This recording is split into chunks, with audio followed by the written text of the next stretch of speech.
નમસ્કાર વિદ્યાર્થી મિત્રો, આજે આપણે ધોરણ 11 રસાયણ વિજ્ઞાનનું 12મું ચેપ્ટર કાર્બનિક રસાયણ વિજ્ઞાન કેટલાક પાયાના સિદ્ધાંતો અને પદ્ધતિઓ વિશે અભ્યાસ કરીશું.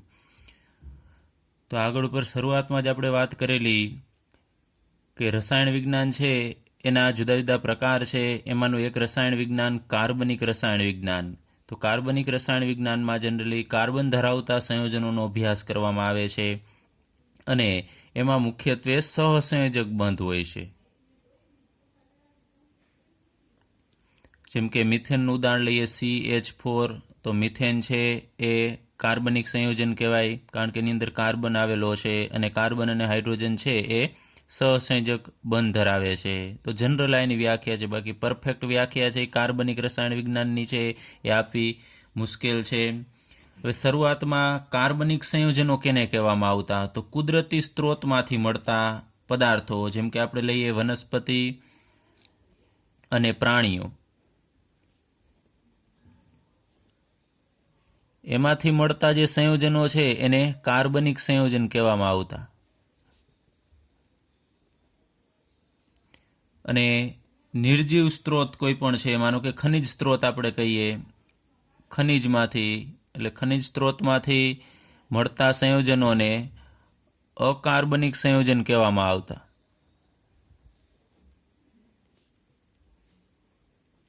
આ શરૂઆતમાં વ્યાખ્યા હતી, પરંતુ આગળ ઉપર વૈજ્ઞાનિકોએ સંશોધન કર્યું ત્યારબાદ એવું એક વૈજ્ઞાનિક છે, F. વોહલર નામના વૈજ્ઞાનિક, એને એમ કીધું કે માત્ર કુદરતી જે વસ્તુ છે વનસ્પતિ કે પ્રાણીઓ એમાંથી જ જે સંયોજન મળે એને આપણે કાર્બનિક સંયોજન કહેવાય એવું નથી. કાર્બનિક સંયોજન છે એને મેન્યુઅલી પણ પ્રયોગશાળામાં પણ બનાવી શકાય છે. જેમ કે એમોનિયમ સાયનેટ છે, NH4 CNO, અને આપણે એમોનિયમ સાયનેટ કહેશું, એને ગરમ કરી અને એમાંથી આપણે યુરિયા છે એ બનાવી શકાય છે, NH2CO NH2. તો આ અકાર્બનિક સંયોજન છે. તો વોહલરે સૌ પ્રથમ અકાર્બનિક સંયોજનમાંથી યુરિયા બનાવ્યું. યુરિયા છે એ કાર્બનિક સંયોજન છે. તો અહીંયા એ માન્યતાનો અંત આવ્યો કે કાર્બનિક સંયોજન છે કુદરતી સ્ત્રોતમાંથી જ આપણે મેળવી શકીએ છીએ. એ આપણે નિર્જીવ સ્ત્રોતમાંથી એટલે જુદા બીજા સંયોજનમાંથી પણ આપણે કાર્બનિક સંયોજન છે બનાવી શકાય છે. અને સૌ પ્રથમ માહિતી એ F. વોહલર નામના વૈજ્ઞાનિકે આપેલી. ચલો, ત્યારબાદ તમને ખ્યાલ જ છે કે કાર્બન છે એને 4 સંયોજકતા છે, કારણ કે કાર્બનની બાહ્યતમ કક્ષામાં 4 ઇલેક્ટ્રોન ઘટે છે. એની આપણે ઇલેક્ટ્રોન રચના લખીએ તો 1s2 2s2 અને 2p2. તો બાહ્યતમ કક્ષા છે એમાં 4 ઇલેક્ટ્રોન છે એટલે એની સંયોજકતા 4 કહેવાય. અથવા આપણે વાત કરેલી કે 8માંથી તમારે સંયોજકતા કક્ષાના ઇલેક્ટ્રોન બાદ કરવાના, એ પણ એની સંયોજકતા થશે. તો અહીંયા 4 ઇલેક્ટ્રોન છે એટલે એની 4 સંયોજકતા છે, એટલે બીજા સાથે 4 બંધ બનાવવાની એની વૃત્તિ હશે. તો કાર્બન છે જનરલી 4 સહસંયોજક બંધ બનાવે છે. અને અહીંયા તમે જુઓ છો પી કક્ષકની અંદર 6 ઇલેક્ટ્રોન સમાય, એની જગ્યાએ અહીંયા 2 જ છે. તો બીજા હજુ 4 ઇલેક્ટ્રોન છે એ પણ ભાગીદારી કરી અને અહીંયા સમાવી શકે છે. અને આપણે આગળ ઉપર વાત કરેલી કે કાર્બનના સંકરણ વિશે વાત કરેલી કે કાર્બન છે 3 પ્રકારના સંકરણ, sp3 sp2 અને sp, એમાં આપણે 3 સંકરણનો અભ્યાસ કરેલો. અને એની વિદ્યુતઋણતા વિશે પણ આપણે વાત કરેલી કે sp કાર્બન હોય એની વિદ્યુતઋણતા વધારે હોય, sp2ની ઓછી હોય ને sp3ની એનાથી પણ વિદ્યુતઋણતા છે ઓછી હશે. તો અહીં આપણે આગળ ઉપર વાત કરેલી મિથેનની CH4, એમાં આપણે જોઈ શકીએ છીએ કે કાર્બન છે એ 4 હાઇડ્રોજન સાથે જોડાયેલો છે અને 4 બંધ બનાવે છે. એટલે કે અહીં આપણે કહી શકાય કાર્બન છે એ 4 સંયોજકતા ધરાવે છે, અથવા તો આપણે એને ચતુસંયોજકતા અથવા તો ચતુર્સંયોજકતા પણ કહીએ છીએ. હવે આપણે કાર્બનિક સંયોજનોના નામકરણ વિશે અભ્યાસ કરીએ. તો જેમાં કાર્બન આવેલો હોય એવા સંયોજનને સામાન્ય રીતે આપણે કાર્બનિક સંયોજન કહીએ છીએ. તો ઘણા બધા લાખો કાર્બનિક સંયોજનો છે. એનું નામકરણ છે એ ખૂબ અગત્યનું છે, કારણ કે લાખો સંયોજન છે તો એને આપણે ઓળખવા માટે યોગ્ય નામ હોવું જોઈએ ને એવું નામ કે આપણે સરળતાથી યાદ રાખી શકાય અને નામ ઉપરથી આપણે બંધારણ પણ સરળતાથી લખી શકાય એવું એનું નામકરણ હોવું જોઈએ. તો આ માટેનું નામકરણ છે એ અત્યારનું આધુનિક નામકરણ છે IUPAC સંસ્થા વડે આપેલું છે.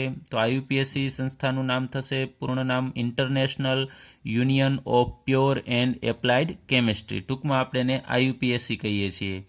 અને એ નામકરણ છે એને આપેલું નામકરણ એને આપણે IUPAC નામકરણ પણ કહેશું.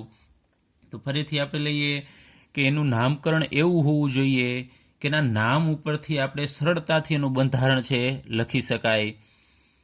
બીજું, અત્યારે જ્યારે IUPAC સંસ્થા નહોતી, એ નામકરણ સૂચવેલું ને નહીં ત્યાર સુધી, એટલે કે અગાઉના સમયમાંનું નામકરણ છે એ રૂઢિગત પરંપરાગત રીતે આપવામાં આવતું કે કયા સ્ત્રોતમાંથી એ સંયોજન છે એ મળે છે એના આધારે એનું નામકરણ થતું. તો આપણે અગાઉના સમયમાં કઈ રીતે નામકરણ આપવામાં આવતું એના વિશે અભ્યાસ કરીએ. તો અમુક એસિડ છે એ જેમ કે સાઇટ્રિક એસિડ, તો સાઇટ્રિક એસિડ છે એ ખાટા ફળમાંથી મેળવવામાં આવતું.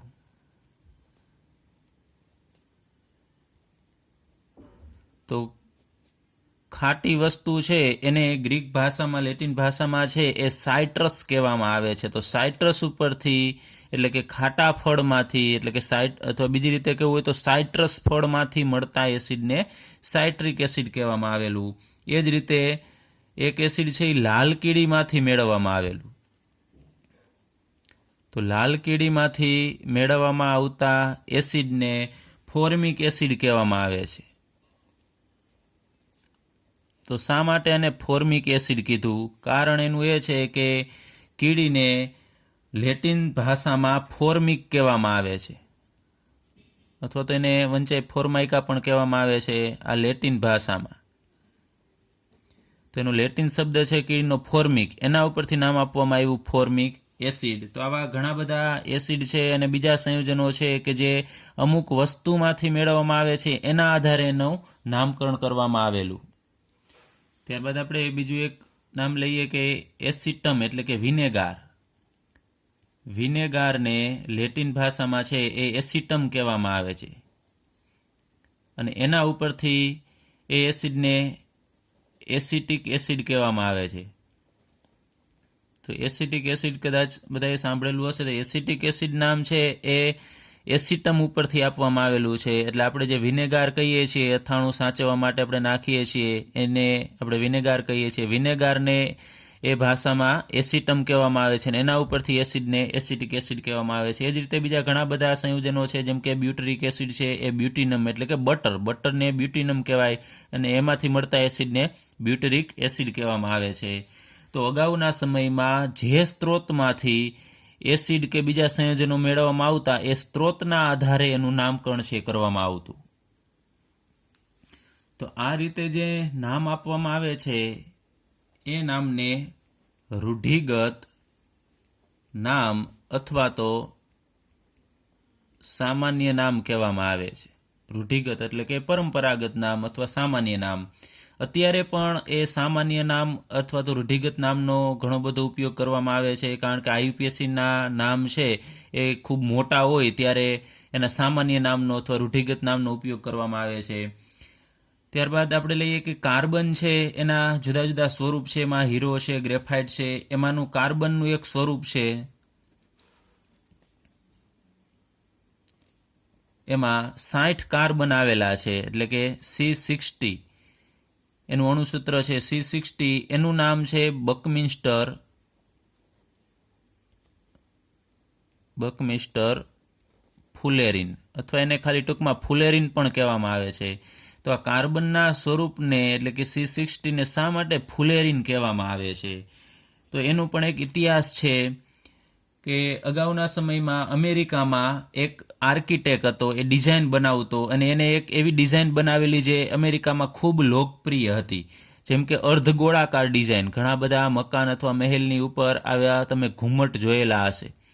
એ ઘુમ્મટ છે એની ડિઝાઇન છે એ ખૂબ પ્રચલિત હતી એ વખતે. જેમ તમે કદાચ ફૂટબોલ જોયો હોય તો ફૂટબોલની ઉપર પણ આવી ડિઝાઇન છે એ જોવા મળે છે. તો આ અર્ધગોળાકાર ઘુમ્મટ એ ખૂબ પ્રચલિત હતું અને એ બકમિસ્ટર ફુલેર નામના આર્કિટેક્ટે બનાવેલું અને આ ઘુમ્મટની ડિઝાઇન છે એવી જ ડિઝાઇન છે એ C60ની છે. એટલે C60 છે એનું બંધારણ છે આ ઘુમ્મટને મળતું આવે છે. તો એ ઘુમ્મટ બકમિસ્ટર ફુલેર નામના આર્કિટેક્ટે બનાવેલું, એના નામ ઉપરથી બકમિસ્ટર ફુલેરીન નામ છે આ સંયોજનનું આપવામાં આવેલું. તો આ બંધારણ તમે જુઓ છો એ C60નું બંધારણ છે, એટલે એનું નામ આપેલું છે બકમિસ્ટર ફુલેરીન. તો આ બંધારણ છે એ આમ સંપૂર્ણ ગોળાકાર છે, તમે જુઓ છો ફૂટબોલ જેવું એનું બંધારણ છે, પરંતુ એ અર્ધગોળાકાર જે ઘુમ્મટ હતા એનો આકાર પણ આના જેવો જ હતો. એના ઉપરથી નામ એના આર્કિટેક્ટના નામ ઉપરથી આ સંયોજનનું નામ આપવામાં આવેલું છે. ચલો આપણે પાઠ્યપુસ્તકમાં આપેલા અમુક કાર્બનિક સંયોજનો છે એના સામાન્ય અથવા તો રૂઢિગત નામ જોઈએ.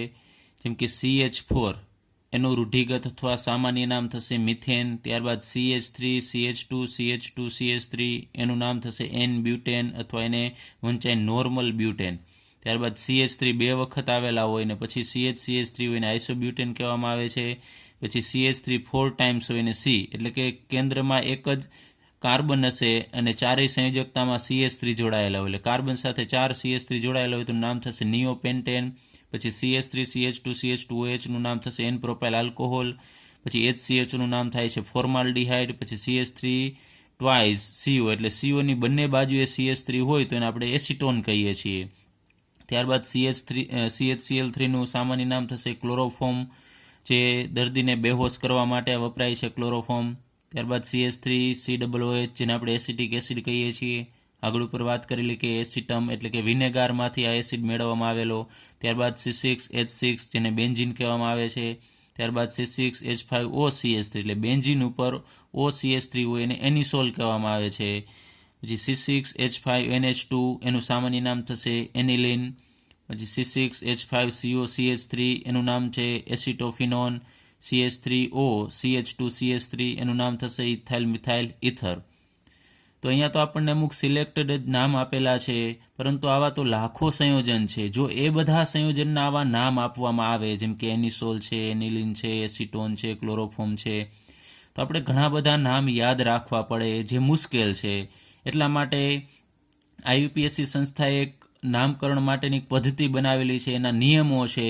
એ નિયમો જો આપણે તૈયાર કરી લેશું તો આપણે કોઈ પણ સંયોજનના IUPAC નામ છે લખી શકીશું, અને પછી ગમે તે સંયોજનો એનું નામ એ નિયમની મદદથી લખી શકાય છે, અને નામ ઉપરથી આપણે સરળતાથી એનું બંધારણ પણ લખી શકાય. માનો કે તમને કહેવામાં આવે એનિસોલ, તો અત્યારે તમને ખ્યાલ છે કે C6H5OCH3નું એ એનિસોલનું અણુસૂત્ર છે, પરંતુ કહેવામાં આવે કે આ એનિસોલનું અણુસૂત્ર લખો તો નામ ઉપરથી બહુ ખ્યાલ ન આવે કે એનું અણુસૂત્ર છે કેવું હશે, પરંતુ IUPAC નામ ઉપરથી આપણે સરળતાથી એનું અણુસૂત્ર લખી શકીશું. પરંતુ અત્યારે નહીં, આપણે આ નિયમો ભણી લેશું ત્યારબાદ તમે સરળતાથી કોઈ નામ ઉપરથી એ સંયોજનનું અણુસૂત્ર છે લખી શકશો.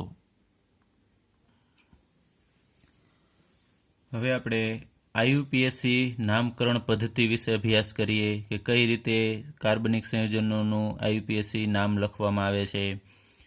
તો સૌપ્રથમ આપણે એક શબ્દ લઈએ, હાઇડ્રોકાર્બન. હાઇડ્રોકાર્બન કેને કહેવાય?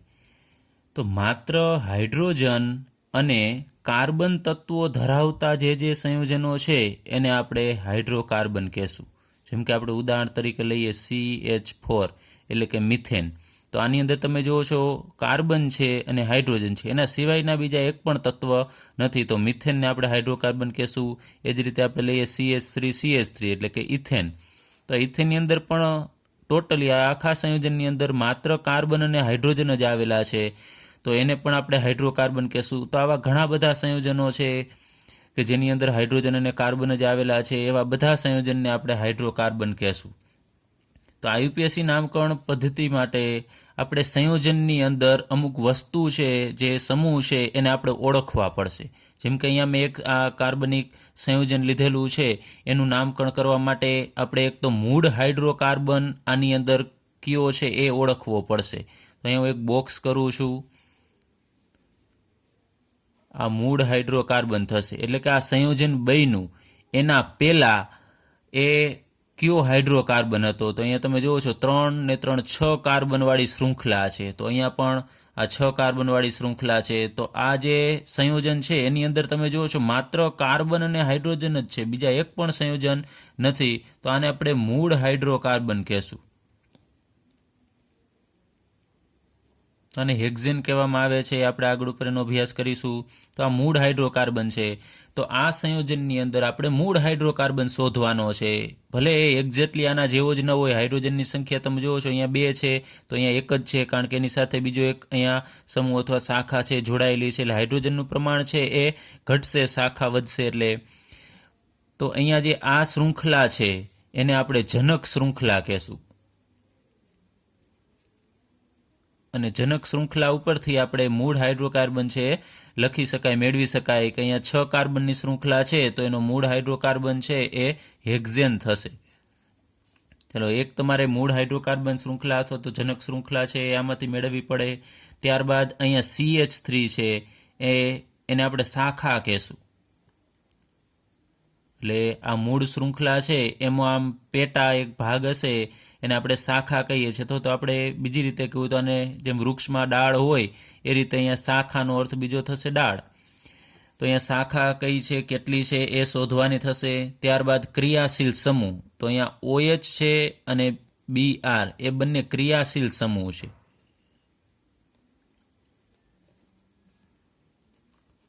બ્રોમિન છે એ પણ ક્રિયાશીલ સમૂહ છે. તો આટલી વસ્તુ છે આપણે નામકરણ પહેલાં એ સંયોજનની અંદર મેળવવાની રહેશે. એક તો જનક શૃંખલા, ત્યારબાદ શાખા કેટલી છે, આ મિથાઇલ ઇથાઇલ છે એ બધી શાખા કહેવાય. અને આ OH, BR, COOH આપણે આગળ ઉપર ડિટેલમાં અભ્યાસ કરીશું કે કયા કયા ક્રિયાશીલ સમૂહ છે. માત્ર અહીંયા આપણે જસ્ટ અત્યારે સમજીએ છીએ કે શું મેળવવાનું છે, બાકી આનો વિગતવાર અભ્યાસ આપણે આ ચેપ્ટરની અંદર આગળ ઉપર આવે જ છે. તો ફરીથી જનક શૃંખલા ઉપરથી આપણે મૂળ હાઇડ્રોકાર્બન છે મેળવીશું. ત્યારબાદ શાખા કેટલી છે, કઈ છે, અને ક્રિયાશીલ સમૂહ કયા છે એ મેળવવાના રહેશે.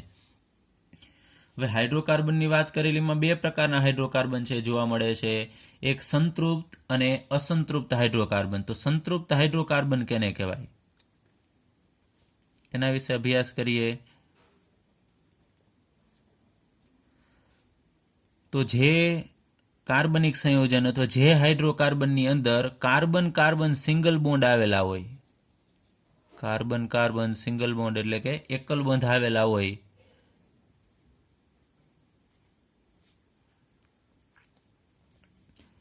એવા હાઇડ્રોકાર્બનને આપણે સંતૃપ્ત હાઇડ્રોકાર્બન કહેશું. તો અહીંયા તમે જુઓ છો આમે અહીંયા હેક્ઝેન લખેલો છે, એમાં દરેકમાં કાર્બન વચ્ચે એકલ બંધ જ આવેલો છે. તો હેક્ઝેન છે એ સંતૃપ્ત હાઇડ્રોકાર્બન કહેવાય. એ જ રીતે અમે ઇથેન દર્શાવેલો છે, એમાં પણ કાર્બન કાર્બન વચ્ચે એકલ બંધ છે. તો કાર્બન કાર્બન એકલ બંધ, પાછા બધા કાર્બન કાર્બન એકલ બંધ જ હોવા જોઈએ. તો એવા સંયોજનને આપણે સંતૃપ્ત હાઇડ્રોકાર્બન કહેશું. બીજું એક ઉદાહરણ લઈએ, પ્રોપેનનું CH3, CH2, CH3. તો આમાં પણ તમે જુઓ છો કાર્બન કાર્બન વચ્ચે સિંગલ બોન્ડ એકલ બોન્ડ આવેલો છે. તો એવા સંયોજનને આપણે સંતૃપ્ત હાઇડ્રોકાર્બન કહેશું. એ જ રીતે એનો બીજો પ્રકાર છે અસંતૃપ્ત હાઇડ્રોકાર્બન.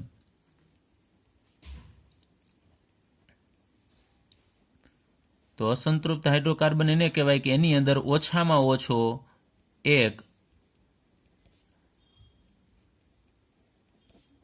દ્વિબંધ અથવા તો ત્રિબંધ હોવો જોઈએ.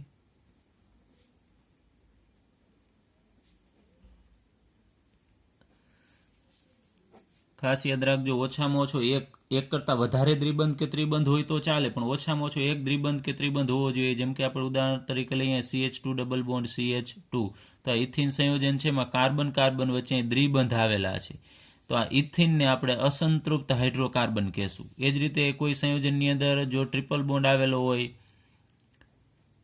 આ રીતે ત્રિબંધ આવેલા હોય કાર્બન કાર્બન વચ્ચે, તો એને પણ આપણે અસંતૃપ્ત હાઇડ્રોકાર્બન કહેશું. પછી એવું નથી જોવાનું કે અહીંયા સિંગલ બોન્ડ છે તો આપણે એને સંતૃપ્ત કહેવાય. સંતૃપ્ત ફરીથી તો જ કહેવાય કે એમાં બધા જ બંધ સિંગલ બોન્ડ એકલ બંધ હોવા જોઈએ. એક પણ દ્વિબંધ કે ત્રિબંધ ન હોવો જોઈએ, તો જ એને આપણે સંતૃપ્ત હાઇડ્રોકાર્બન કહેશું. અને જો ગમે એટલી લાંબી શૃંખલા હોય ને એમાં વચ્ચે એક દ્વિબંધ કે ત્રિબંધ આવી જાય તો એ હાઇડ્રોકાર્બનને આપણે અસંતૃપ્ત હાઇડ્રોકાર્બન કહેશું. એક સંતૃપ્ત હાઇડ્રોકાર્બનની એક શ્રેણી છે. જુદી જુદી શ્રેણી વિશે પણ આપણે અભ્યાસ કરીશું. આલ્કેન, આલ્કીન, આલ્કેન એવી શ્રેણી છે. એમાંની એક આ સંતૃપ્ત હાઇડ્રોકાર્બન વાળી શ્રેણી છે ને એને આપણે આલ્કેન શ્રેણી કહીએ છીએ. અને એને અગાઉના સમયમાં પેરાફિન કહેવામાં આવતું, કારણ કે પેરાફિનનો અર્થ ઓછું ક્રિયાશીલ થાય. આ સંતૃપ્ત હાઇડ્રોકાર્બન છે જે આલ્કેન શ્રેણીના મિથેન, ઇથેન, પ્રોપેન, બ્યુટેન એ બધા આપણે અહીંયા દર્શાવેલા છે. મિથેન, ઇથેન, આ હેક્ઝેન છે, બધા ઓછા ક્રિયાશીલ છે. તો ઓછા ક્રિયાશીલ છે એના એ લેટિન ભાષામાં એને પેરાફિન કહેવામાં આવે છે. એટલે અગાઉના સમયમાં પેરાફિન કહેતા, પરંતુ હાલના સમયમાં એ શ્રેણીને આપણે આલ્કેન શ્રેણી કહીએ છીએ. ત્યારબાદ આપણે આલ્કેન સંયોજનોના IUPAC નામકરણ વિશે અભ્યાસ કરીએ. તો આગળ હમણાં જ આપણે વાત કરેલી કે સંતૃપ્ત હાઇડ્રોકાર્બનની એક શ્રેણી છે જેને આલ્કેન શ્રેણી કહેવામાં આવે છે. તો આલ્કેન સંયોજનની અંદર કાર્બન કાર્બન વચ્ચે સિંગલ બોન્ડ જ આવેલા હશે, એટલે કે એકલ બંધ જ આવેલા હશે. તો આલ્કેન શ્રેણી છે એમાં બે પ્રકારની શ્રેણી હશે. એક સરળ શૃંખલાવાળા હાઇડ્રોકાર્બન સંયોજનો, એટલે કે એમાં કોઈ શાખા નહીં હોય, કન્ટિન્યુઅસલી બધા કાર્બન છે એક જ શૃંખલામાં ગોઠવાયેલા હશે. એવા સંયોજનોના નામકરણ સૌપ્રથમ લઈએ અને પછી આપણે શાખિત શૃંખલાવાળા હાઇડ્રોકાર્બનના નામકરણ વિશે અભ્યાસ કરીશું. તો શૃંખલાના નામના અંતે અહીંયા આપણે માનો કે આ શૃંખલા લીધેલી છે, અહીંયા CH3, CH2, CH3 છે, તો આ શૃંખલા છે. એ શૃંખલાના નામના અંતે N પ્રત્યય જોડવામાં આવે છે. પરંતુ ક્યારે આલ્કેન સંયોજનનું નામકરણ કરતા હોય ત્યારે જ, કે જેમાં બધા જ કાર્બનની અંદર એ સંયોજનની અંદર બધા જ કાર્બનની વચ્ચે સિંગલ બોન્ડ હોય ત્યારે પાછળ પ્રત્યય એડ. હવે પાછળ આપણે નામ એડ કરીએ એને પ્રત્યય કહેવામાં આવે છે. તો N પ્રત્યય ભેળવવાનું. જેમ કે તમને ખ્યાલ છે આપણે મિથેન બોલીએ છીએ તેમાં પાછળ N ભળેલું હોય છે. ત્યારબાદ પેન્ટેન બોલીએ તો પાછળ N ભળે છે. અરે અંતે આપણે N પ્રત્યય જોડવાનો છે અને શરૂઆતમાં એમાં હાજર રહેલા કાર્બનની સંખ્યાને અનુરૂપ પૂર્વગશય એડ કરવામાં આવે છે. આપણે એના ઉદાહરણ લઈએ. અમુક અહીંયા મેં આણ્વીય સૂત્ર છે દર્શાવેલા છે અને અમુકના સંપૂર્ણ મેં બંધારણ પણ દર્શાવેલા છે. એમાં CH4 મિથેન એનું આણ્વીય સૂત્ર છે. તો CH4 છે એમાં તમે જોશો માત્ર કાર્બનના હાઇડ્રોજન છે, તો આ હાઇડ્રોકાર્બન છે અને આલ્કેન પ્રકારનો છે, તો આનું નામ થશે મિથેન.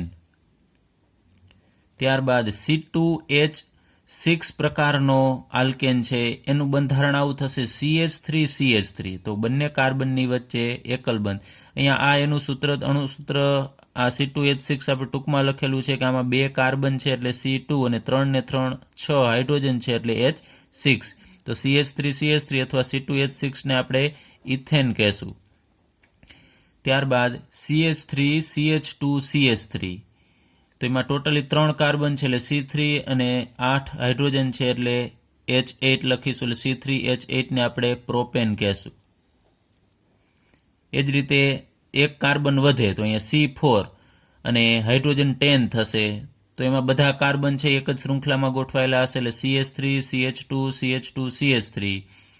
અથવા એને ટૂંકમાં લખવું હોય તો આમ લખી શકાય CH3, CH2 ટ્વાઇસ. તમે જુઓ છો CH3 બંને બાજુએ આપણે દર્શાવેલા છે. પછી અહીંયા CH2 કેટલી વખત છે તો 2 વખત છે.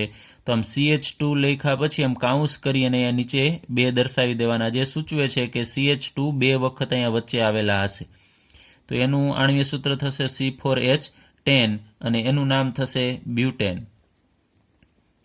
તો મિથેન, ઇથેન, પ્રોપેન, બ્યુટેન એ બધાની પાછળ તમે જુઓ છો N પ્રત્યય છે આવે છે. ત્યારબાદ 5 કાર્બન, કાર્બનની સંખ્યા આપણે વધારતા જઈએ છીએ. અહીંયા 1 કાર્બન હતો, અહીંયા 2, અહીંયા 3, અહીંયા 4, અહીંયા 5 કાર્બન છે. તો હાઇડ્રોજન કેટલા હોય? બમણાથી 2 વધારે. આલ્કેન માટે યાદ રાખજો, આલ્કેનનું સામાન્ય સૂત્ર, સામાન્ય આણ્વીય સૂત્ર થશે CnH2n+2 થશે. એટલે કે Cn, જો કાર્બનની સંખ્યા n જેટલી હોય તો હાઇડ્રોજનની કેટલી સંખ્યા હોય? તો કાર્બનની જે સંખ્યા n છે એના બમણાથી 2 વધારે. જેમ કે આપણે અહીંયા ઉદાહરણ લઈએ ઇથેનનું, તો અહીંયા 2 કાર્બન C2 છે, તો કાર્બનની જગ્યાએ આપણે અહીંયા n ની જગ્યાએ અહીંયા 2 લઈએ તો અહીંયા હાઇડ્રોજનમાં અહીંયા 2 અને n ની જગ્યાએ 2 મૂકવાના +2. તો C2 અહીંયા 2 દુને 4 થશે, 4 ને 2 6, તો અહીંયા H6 થશે. આ રીતે આપણે એ કેટલા કાર્બન છે એને અનુરૂપ એ આલ્કેનનું આણ્વીય સૂત્ર છે મેળવી શકાય. એટલે ટૂંકમાં યાદ રાખજો, બે અહીંયા જેટલા હોય કાર્બન એના બમણાથી બે વધારે, તો બે હોય તો 2 દુ 4 ને 2 6, અહીંયા 4 છે, 4 દુ 8 ને 2 10, અહીંયા 5 હોય તો 5 દુ 10 ને 2 12 થશે. તો 5 કાર્બનવાળો આ સરળ શૃંખલાવાળો જે હાઇડ્રોકાર્બન છે એને આપણે પેન્ટેન કહીએ છીએ. ત્યારબાદ 6 કાર્બનવાળો હું લખતો નથી, આ જ રીતનું થશે. આમ CH3 પછી CH2 તમારે વચ્ચે છે એક એક એડ કરતા જવાના છે આગળ ઉપર.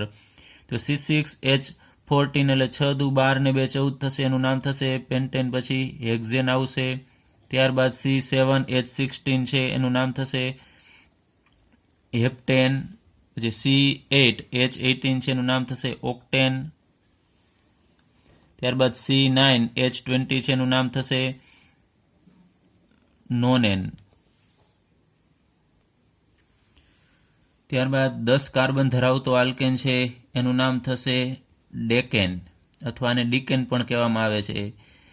ત્યારબાદ અહીંયા આપણને 10 પછી ડાયરેક્ટલી 20 કાર્બન ધરાવતો આલ્કેન આપેલો છે. તો 20 કાર્બન હોય તો સામે હાઇડ્રોજન છે 20ના બમણા 40 થશે ને એમાં 2 ઉમેરી દેવાના એટલે 42. તો C20H42 એનું નામ થશે આઇકોસેન. અને ત્યારબાદ ડાયરેક્ટલી 10નો વધારો છે, અહીંયા C30 30 કાર્બન હોય તો સામે હાઇડ્રોજન છે 30 દુને 60 પ્લસ 2 એટલે 62 થશે. તો એનું નામ થશે ટ્રાઇકોન્ટેન. તો તમારે આ બધા નામ છે યાદ રાખવાના છે. આ આખી શ્રેણી છે ને આપણે આલ્કેન શ્રેણી કહેશું.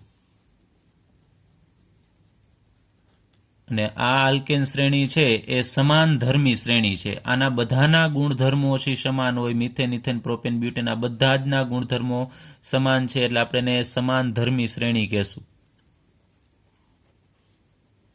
અને એક બીજી વસ્તુ આ શ્રેણીની અંદર નોટ કરવા જેવી છે કે આમાં ક્રમિક સભ્યો વચ્ચે CH2 નો તફાવત છે. જેમ કે અહીંયા ઇથેન છે, ઇથેન પછી પ્રોપેન આવે છે, તમે જુઓ છો ઇથેનમાં વચ્ચે પ્રોપેનમાં વચ્ચે CH2 છે, જ્યારે ઇથેનમાં નથી. તો આ બંનેનો આપણે ડિફરન્સ લઈએ તો CH2 નો તફાવત આવશે. ત્યારબાદ એના પછીના બે ક્રમિક સભ્યનો આપણે તફાવત લઈએ તો આમાં CH2 1 છે, જ્યારે આમાં કેટલા છે 2 છે, તો એમાં પણ તફાવત 1 CH2 નો થશે.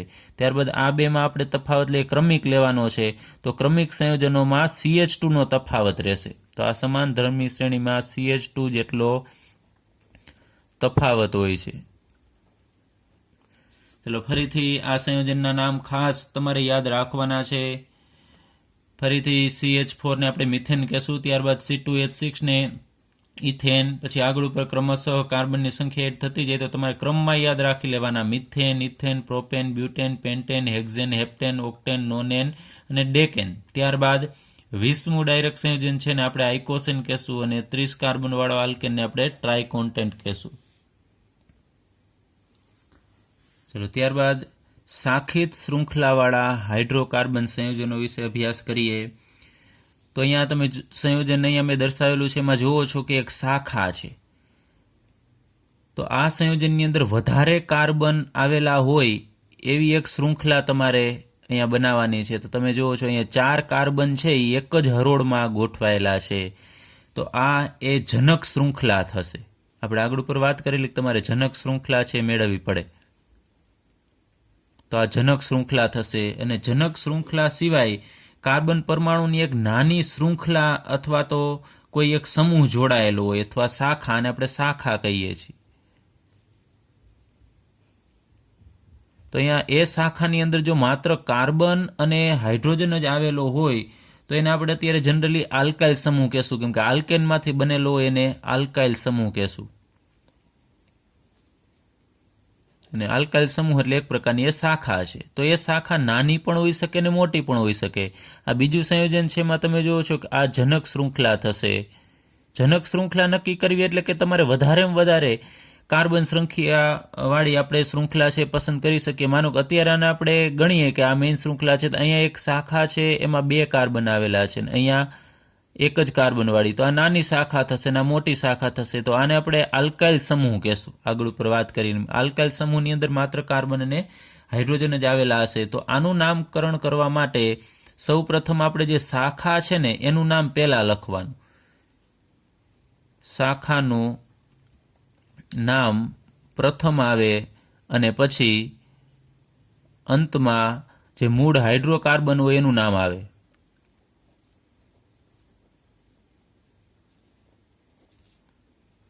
એટલે પહેલાં આપણે હવે નામ લખતી વખતે આ શાખાનું નામ લખવાનું છે, અને પછી આ જે જનક શૃંખલા છે એના મૂળ હાઇડ્રોકાર્બનનું નામ લખવાનું થશે.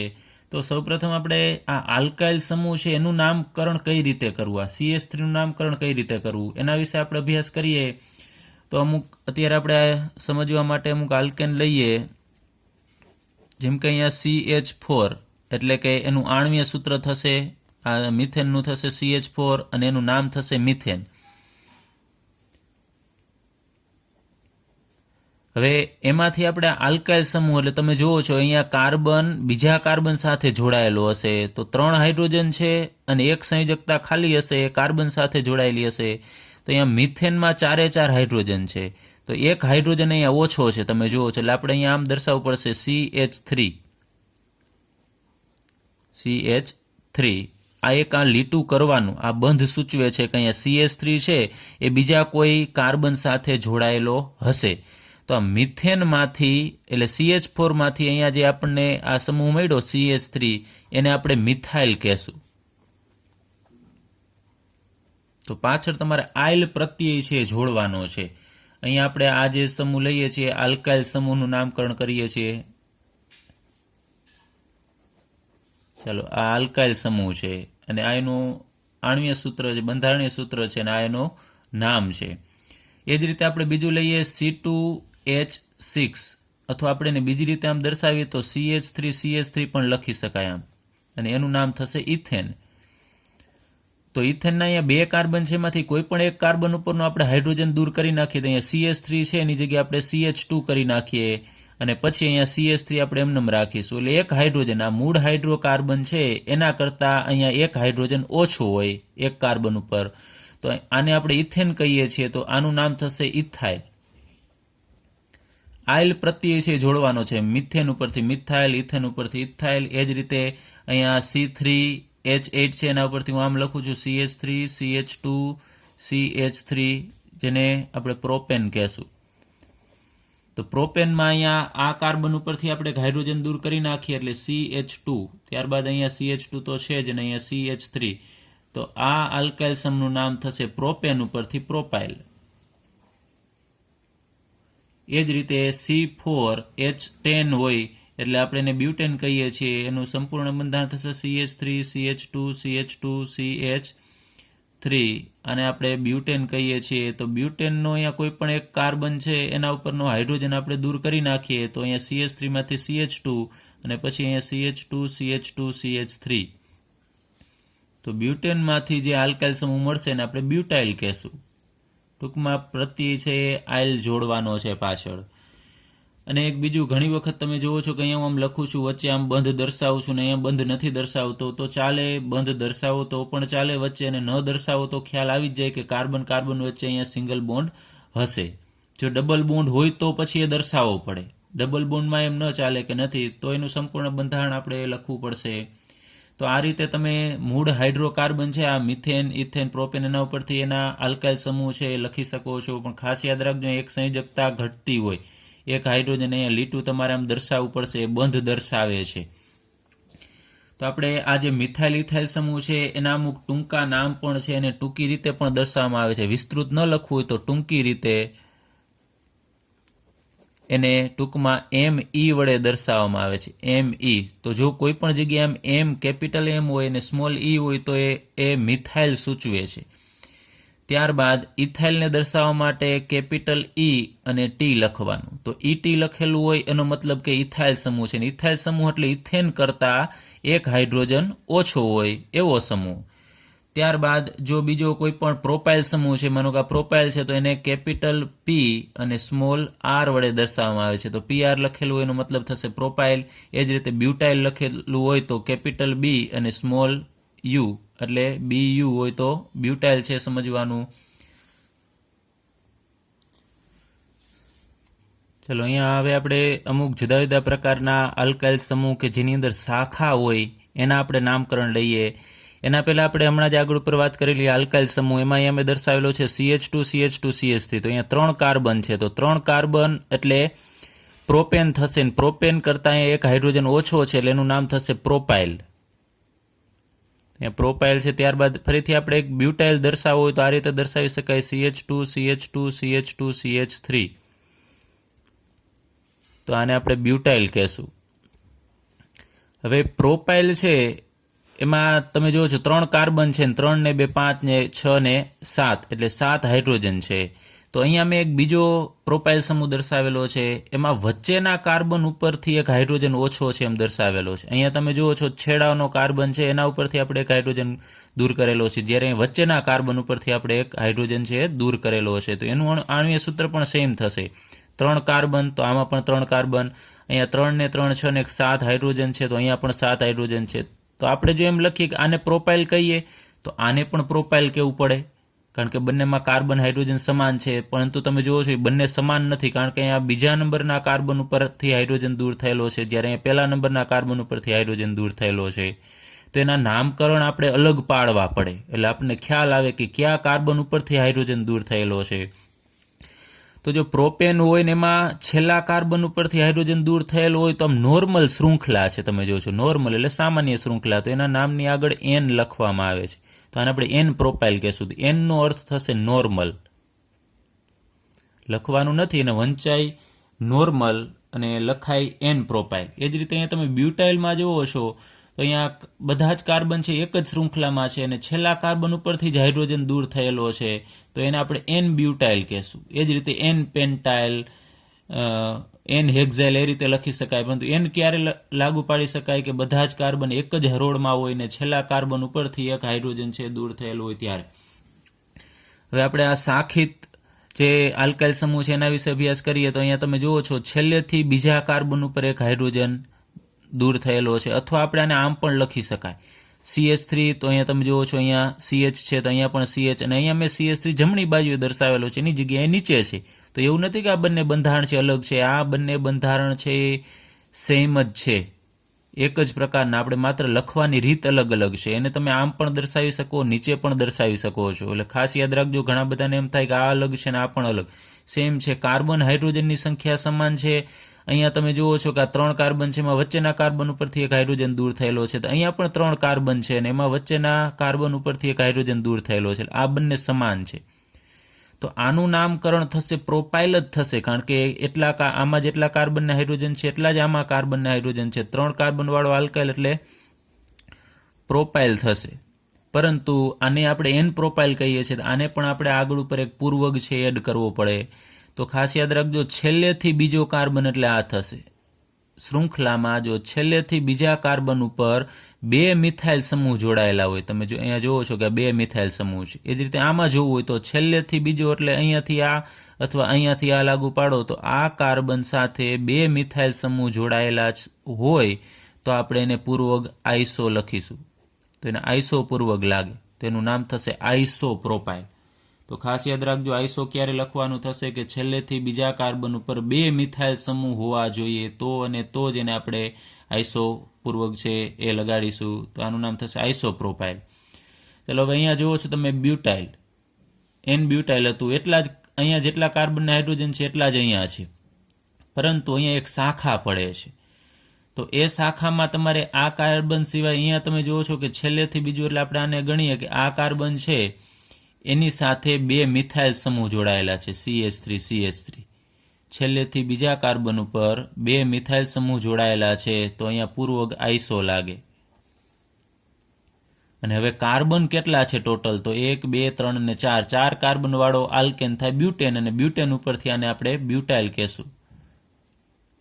તો આનું નામ થશે સંપૂર્ણ આઈસો બ્યુટાઇલ સમૂહ કહેવાય આને. તો આનો તમારે ખાસ આગળ ઉપર ઉપયોગ આવશે, એટલે ખાસ વ્યવસ્થિત રીતે આ તૈયાર કરજો, કેમ કે નામકરણની અંદર આનો આપણે ભરપૂર ઉપયોગ કરીશું. અને આમાં જ ઘણા બધાને ભૂલ પડે છે. આઈસો હવે આ રીતે, હવે અહીંયા આપણે આની કમ્પેરિઝન બીજી લઈએ કે આ બંને સમૂહ સમાન જ છે, કાર્બન હાઇડ્રોજન બધા સમાન જ છે, આ પણ બ્યુટાઇલ જ છે. તો અહીંયા હું લખી નાખું છું આ બ્યુટાઇલ, અહીંયા પણ આ બ્યુટાઇલ હતો, આ પણ બ્યુટાઇલ છે, આ પણ બ્યુટાઇલ, પરંતુ અલગ અલગ પ્રકારના છે, એમાં અલગ અલગ કાર્બન ઉપરથી હાઇડ્રોજન દૂર થયેલા છે. તો અહીંયા છેલ્લેથી બીજા ઉપર 2 મિથાઇલ હતા, જ્યારે અહીંયા તમે જુઓ છો આ છેલ્લેથી બીજો કાર્બન આ થશે, એના ઉપર મિથાઇલ સમૂહ કેટલા છે? તો અહીંયા એક મિથાઇલ છે, જ્યારે આ બાજુ હવે એની સાથે મિથાઇલ જોડાયેલો નથી, CH જ છે. તો આને આપણે હવે આઈસો કહી શકાય નહીં. આઈસો માટે છેલ્લેથી બીજા કાર્બન ઉપર 2 મિથાઇલ હોવા જોઈએ. તો આને આપણે આઈસોની રીતે નામકરણ નહીં કરીએ, તો એનું નામકરણ છે આપણે દ્વિતીયક તૃતીયકની રીતે કરીશું. એટલે કઈ રીતે? તો જે કાર્બન ઉપર હાઇડ્રોજન ઓછો હોય એ કાર્બનને આપણે ધ્યાને લેવાનો છે. આ કાર્બનને આપણે ધ્યાને લઈએ તો એ કાર્બન સાથે બીજા કેટલા કાર્બન જોડાયેલા છે એ જોવાનું. ફરીથી, જે કાર્બન ઉપર એક હાઇડ્રોજન ઓછો હોય એ કાર્બન સાથે બીજા કેટલા કાર્બન જોડાયેલા છે? તો તમે જુઓ છો અહીંયા 2 કાર્બન જોડાયેલા છે. તો આ કાર્બનને આપણે દ્વિતીયક કાર્બન કહીએ છીએ. તો આ બ્યુટાઇલને આપણે દ્વિતીયક બ્યુટાઇલ કહેશું. એટલે કે આ કાર્બન જો દ્વિતીયક કાર્બન હોય તો એને દ્વિતીયક બ્યુટાઇલ કહેવાય. હજી એ જ રીતે હવે અહીંયા જોઈએ કે અહીંયા કાર્બન છે કે જેની સાથે એક હાઇડ્રોજન જોડાયેલો હોવો જોઈએ પણ નથી. અહીંયા એ બીજા સાથે જોડાયેલો હશે તો આ કાર્બનને ધ્યાનમાં લેવાનો. એ કાર્બન બીજા કેટલા કાર્બન સાથે જોડાયેલો છે? તો 3 કાર્બન સાથે જોડાયેલો છે. તો આ કાર્બન તૃતીયક કાર્બન થાય. તો એના ઉપરથી એનું નામ થશે તૃતીયક બ્યુટાઇલ. તો તમે જુઓ છો ઘણા બધા પ્રકારના બ્યુટાઇલ થશે. અહીંયા આપણે કીધું એમ નોર્મલ બ્યુટાઇલ, પછી આઈસો બ્યુટાઇલ, પછી દ્વિતીયક બ્યુટાઇલ અને તૃતીયક બ્યુટાઇલ. આવા જુદા જુદા પ્રકારના બ્યુટાઇલ છે. તમને નક્કી કરતા આવડતું હોવું જોઈએ કે એ કયા પ્રકારનો બ્યુટાઇલ છે. ચલો, ત્યારબાદ અહીંયા 5 કાર્બનવાળો હાઇડ્રોકાર્બનમાંથી બનેલો આલ્કાઇલ સમૂહ છે, એટલે પેન્ટેન ઉપરથી બનેલો પેન્ટાઇલ થશે આ. પરંતુ આ કયા પ્રકારનો થશે? આઈસો પ્રકારનો થશે કે દ્વિતીયક તૃતીયક પ્રકારનો? તો એના માટે એક બીજી પદ્ધતિ છે, આઈસો પછી એક નિયો પૂર્વક આવે. એમાં તમારે છેલ્લેથી બીજો કાર્બન આ થશે. આમાં જેમ જોયું એમ છેલ્લેથી બીજા ઉપર 2 મિથાઇલ છે. તો અહીંયા છેલ્લેથી બીજા કાર્બન ઉપર જો 3 મિથાઇલ સમૂહ હોય તો એને નિયો પૂર્વક લાગે. પરંતુ ખાસ ધ્યાન આપજો, 3 મિથાઇલ સમૂહ હોવા જોઈએ અને જે સેન્ટરનો કાર્બન છે ને એની બધી બાજુએ કાર્બન હોવા જોઈએ. 3 છે અહીં મિથાઇલ, 3 તો કાર્બન હશે જ. આ ઉપરાંત અહીંયા પણ કાર્બન હોવો જોઈએ. CH2 અથવા CH જે હોય તે અહીંયા પણ કાર્બન હાજર હોવો જોઈએ. તો આપણે એને નિયો પૂર્વક લગાડીશું તો એનું નામ થશે નિયો પેન્ટાઇલ. તો આ બંનેને આપણે કમ્પેરિઝન કરીએ, નિયો પેન્ટાઇલ અને તૃતીયક બ્યુટાઇલ. તો તમે જુઓ છો કે અહીંયા છેલ્લેથી બીજો આ આપણે ગણીએ તો આની સાથે 3 મિથાઇલ સમૂહ તો છે જ જોડાયેલા. તો આને આપણે નિયો બ્યુટાઇલ નહીં લખીએ, કારણ કે આ કાર્બનની આ બાજુએ પણ એક કાર્બન CH કે CH2 હોવો જોઈએ. તો અને તો જ આપણે નિયો પૂર્વક છે લગાડીશું. તો આઈસો ફરીથી છેલ્લેથી બીજા ઉપર 2 મિથાઇલ હોય તો આઈસો, પછી 3 હોય અને આ બાજુ એ કાર્બન આવેલું હોય તો આપણે નિયો પૂર્વક છે એ આપણે લખીશું. અને જો આઈસો અને નિયોની રીતે નામકરણ ન થાય તો પછી તમારે દ્વિતીયક તૃતીયકની રીતે નામકરણ કરવું. એક આના ઉપરથી આપણે બનાવીએ કે CH3, માનો કે આમ હોય CH3 CH2, અહીંયા CH2, ત્યારબાદ અહીંયા CH અને અહીંયા CH3 હોય. તો આમાં તમે જુઓ છો 5 કાર્બન આવેલા છે, 3 ને 2 5, અને એને અનુરૂપ હાઇડ્રોજન છે. તો આ પેન્ટાઇલ છે, પરંતુ આ નિયો નથી અને આઈસો પણ નથી. તો આનું નામકરણ છે દ્વિતીયક તૃતીયકની રીતે કરવાનું, કે જે કાર્બન ઉપર હાઇડ્રોજન ઓછા હોય એ કાર્બન બીજા કેટલા કાર્બન સાથે જોડાયેલો છે? તો અહીંયા 2 કાર્બન સાથે જોડાયેલો છે. તો આ દ્વિતીયક કાર્બન કહેવાય. તો દ્વિતીયક કાર્બન વાળો આ જે આલ્કાઇલ સમૂહ છે એને આપણે દ્વિતીયક પેન્ટાઇલ કહેશું. એ જ રીતે જો અહીંયા એક કાર્બન આવેલો હોત CH3 તો પછી એને તૃતીયક પેન્ટાઇલ કહેવાય.